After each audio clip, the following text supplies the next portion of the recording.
அண்மை செய்தியை பார்த்து வருகிறோம். தமிழக வெற்றிக் கழக தலைவர் விஜய் மூன்றாவது மற்றும் இறுதிக்கட்டமாக வரும் 13ஆம் தேதி கல்வி விருது வழங்குவதாக திட்டமிட்டிருப்பதாக செய்திகள் வெளியாகி இருக்கிறது. விவரங்களுடன் செய்தியாளர் நவீத் இணைந்திருக்கிறார். நவீத், முழு விவரங்களை பதிவு செய்யலாம். வணக்கம் லாவண்யா. தமிழக வெற்றி கழக தலைவர் விஜய் தொடர்ச்சியாக கல்வி விருதினை மாணவ மாணவிகளுக்கு வழங்கி வருகிறார்.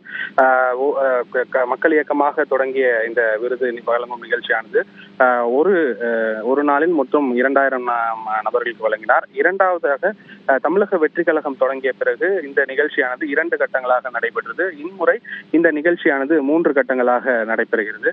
2 கட்டங்கள் முடிவடைந்த நிலையில வரக்கூடிய 13ஆம் தேதி இந்த 3வது கல்வி விருது வழங்கும் விழாவானது நடக்க இருக்கிறது. இந்த 3ஆம் கட்ட நிகழ்வில் அதே போல மாணவ மாணவிகள் பங்கேற்கிறார்கள். மாணவ மாணவிகளுக்கு தமிழக வெற்றி கழகத்தின் தலைவர் விஜய் நேரடியாக வந்து விருதினை வழங்க இருக்கிறார்.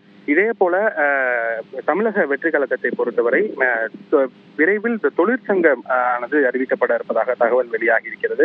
தமிழக வெற்றி கழகத்தை பொறுத்தவரை அடுத்தடுத்து கட்சியின் பணிகளை நாளுக்கு நாள் கட்சியின் தலைவர் விஜய் அறிவித்து வருகிறார். இந்த நிலையில் தான் தமிழக வெற்றி கழகத்தில் தொழிற்சங்கமானது விரைவில் அறிவிக்கப்பட இருப்பதாகவும், இந்த தொழிற்சங்கத்திற்கான அனைத்து பதிவுகளையும் முறையாக பதிவிட்ட பிறகு அதில் நிர்வாகிகளை நியமித்து இந்த தொழிற்சங்கத்தின் அதிகாரப்பூர்வ அறிவிப்பை கட்சியின் தலைவர் விரைவில் வெளியிட இருப்பதாக தகவல் வெளியாகி இருக்கிறது.